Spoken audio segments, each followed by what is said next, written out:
বিসমিল্লাহির রহমানির রহিম। প্রিয় স্বতন্ত্র ইবতেদায়ী মাদ্রাসার শিক্ষক ভাই বোনেরা, সবার প্রতি সালাম, আসসালামু আলাইকুম।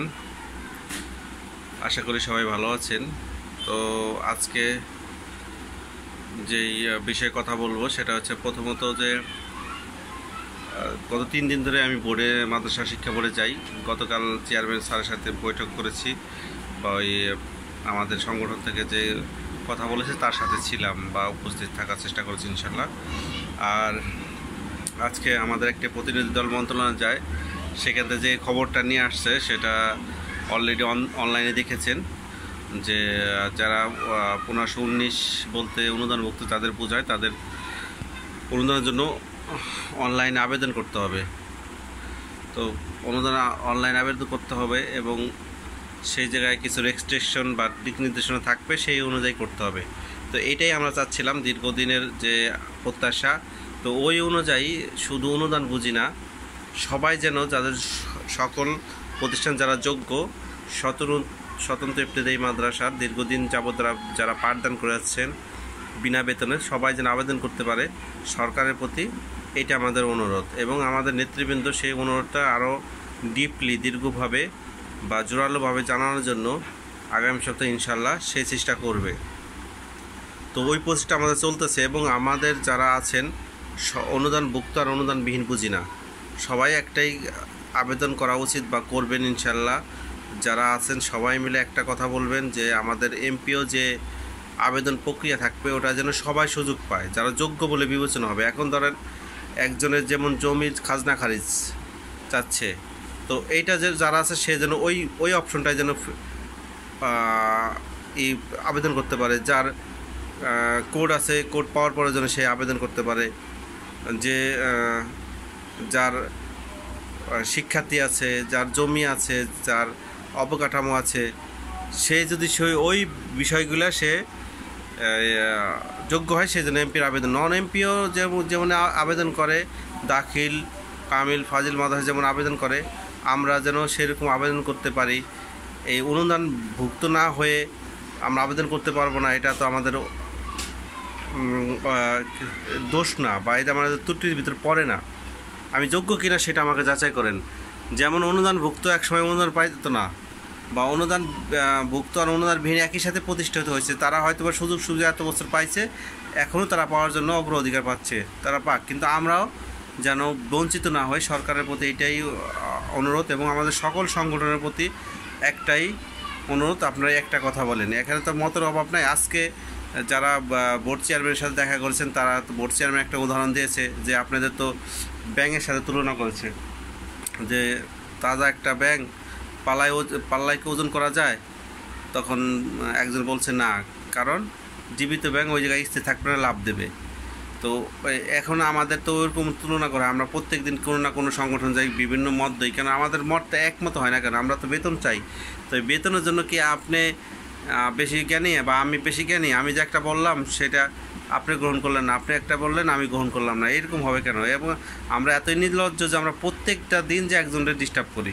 কেন? আমরা এই সংগঠন যদি এই বোর্ড চেয়ারম্যানের সাথে দেখা করে, আমরা তারপরের দিন যাব না, আমরা তার জানাই দেবো যে ভাই আমরা আজকে দেখা করছি, আপনি এক সপ্তাহ পরে দেখা করেন। একটা স্যাররে গতকাল গেছে এক গ্রুপ, আজকে গেছে এক গ্রুপ, তার আগের দিন গেছে আরেক গ্রুপ, তার আগের দিন গেছে এক গ্রুপ, গতকাল গেছে আমরা, আজকে গেছে আরেক গ্রুপ।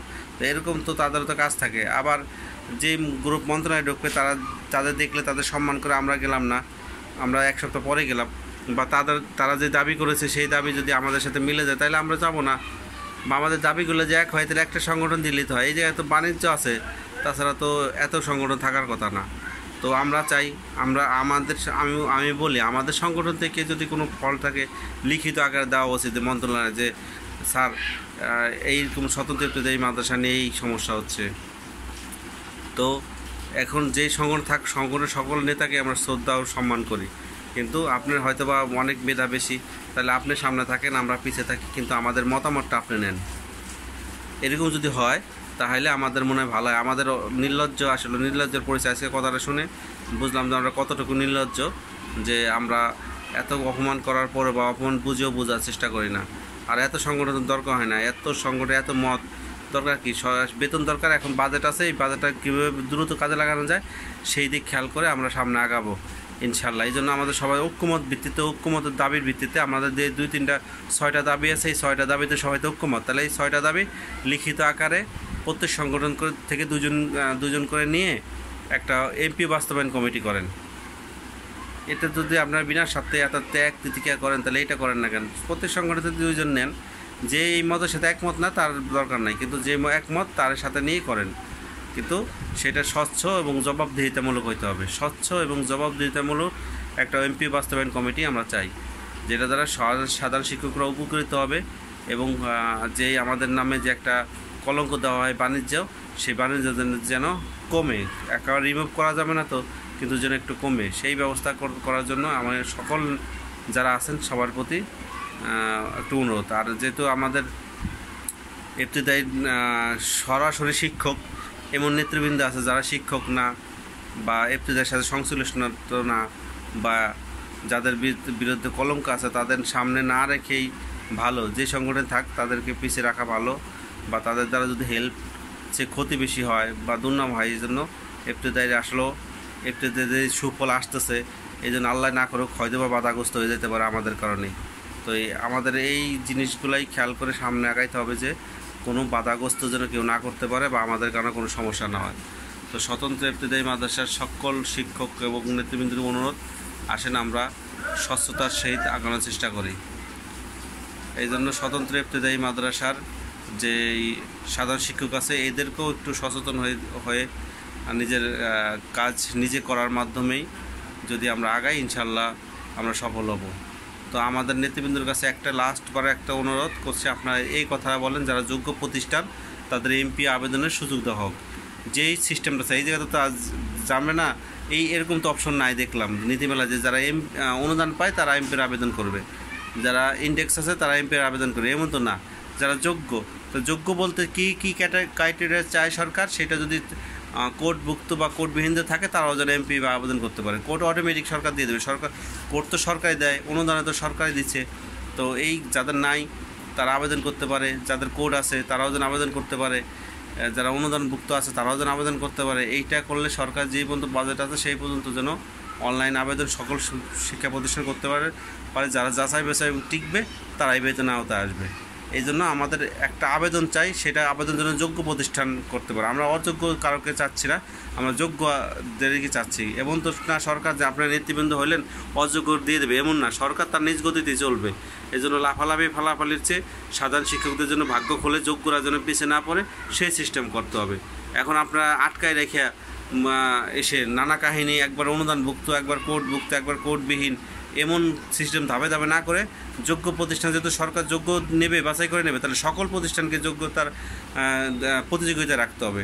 এখন একটা স্কুলে 20 জন ছাত্র আছে, বা আপনি যোগ্য মনে করলে 5 জনের দৌড় দেওয়া হবে না, আর 15 জন পিছিয়ে থাকবে তা না, সবাই দৌড় দেবে। যে যোগ্য তারা তো এমনি সামনে চলে যাবে, তারা প্রাইজ পাবে। তো আমরা 7,000 8,000 যে প্রতিষ্ঠান আছি সবাইকে সুযোগ দিতে হবে। যে সুযোগ নাই, যার জমি নাই, সে তার অ্যাপ্লিকেশন করতে পারবে না। যার খাজনা খারিজ নেই সে অ্যাপ্লিকেশন করতে পারবে না। যার অবকাঠামো নাই সে অ্যাপ্লিকেশন করতে পারবে না।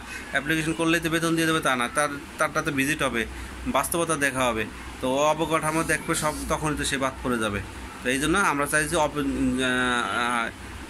এই অ্যাপ্লিকেশনের জন্য ওপেন করা হয় সবার জন্য, যে স্বতন্ত্র ইবতিদায়ী মাদ্রাসার অত সালে স্থাপিত বা স্বীকৃতি মঞ্জুরি আছে বা এই পেপারস আছে যাদের, তারা আবেদন করতে হবে। এই জন্য সরকারের প্রতি আমাদের একান্ত নিষ্ঠ আকুল আবেদন, যে সংশ্লিষ্ট স্যারদের প্রতি আমাদের আবেদন, শিক্ষা উপদেষ্টা স্যারের কাছে একান্ত আমাদের আবেদন মাননীয় শিক্ষা উপদেষ্টা, আপনার মাধ্যমে বলতে চাই যে আমাদের সকল স্বতন্ত্র ইবতিদায়ী মাদ্রাসার যোগ্য প্রতিষ্ঠানগুলো আবেদন করার এমপি আবেদনের সুযোগ দেবেন। এবং এতে সাধারণ প্রতিষ্ঠানের যে বাণিজ্য এটা অনেক কমে যাবে, কারণ নেতৃবৃন্দ হাতে বা সাধারণ অফলাইনে যে আবেদন এটা দিলে অনেকে ধান্দা করার চেষ্টা করবে। এই জন্য অনলাইনের ভিত্তিতে এমপির আবেদনের সুযোগ দেওয়া হোক। সকল যোগ্য প্রতিষ্ঠান যেন তার নিজ গতিতে আবেদন করতে পারে, এটা সরকারের প্রতি অনুরোধ, যেন সেই সিস্টেম করা হয় যেটার ভিত্তিতে উপবৃত্তির মতো অনলাইন সফটওয়্যারের মাধ্যমে, যেরকম মেমিসের মাধ্যমে আবেদন করা হয়, এই এমপির আবেদন করা হয়, যে মাদ্রাসার যে অধিদপ্তর মেমিসের মাধ্যমে আবেদন করা হয় এমপিওর, সেইভাবে আমরা চাচ্ছি যে এমপিদের জন্য একটা সফটওয়্যার করা হোক। সকল স্বতন্ত্র ইবতিদায়ী মাদ্রাসা যারা যোগ্য আছে তারা ওইভাবে আবেদন করবে, যাদের পেপারস আছে তারা আবেদন করবে, তারা এমপির আওতায় আনবে।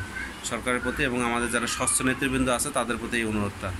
ধন্যবাদ সবাইকে। আশা করি যদি ভিডিওটা ভালো লাগে বেশি শেয়ার করে এবং সরকারের কর্ণত পর্যন্ত পৌঁছায়, সরকারের দিদি নির্ধারণ করতে পৌঁছায়, এই জন্য সবাই বেশি বেশি শেয়ার করে ভিডিওটা প্রচার করার চেষ্টা করুন। এবং যদি আমার কথা একমত হয়ে থাকেন তাহলে নেতৃবৃন্দের মাধ্যমে এই কথা সরকারি দপ্তরে পাঠানোর চেষ্টা করুন। ধন্যবাদ সবাইকে। আসসালামু আলাইকুম।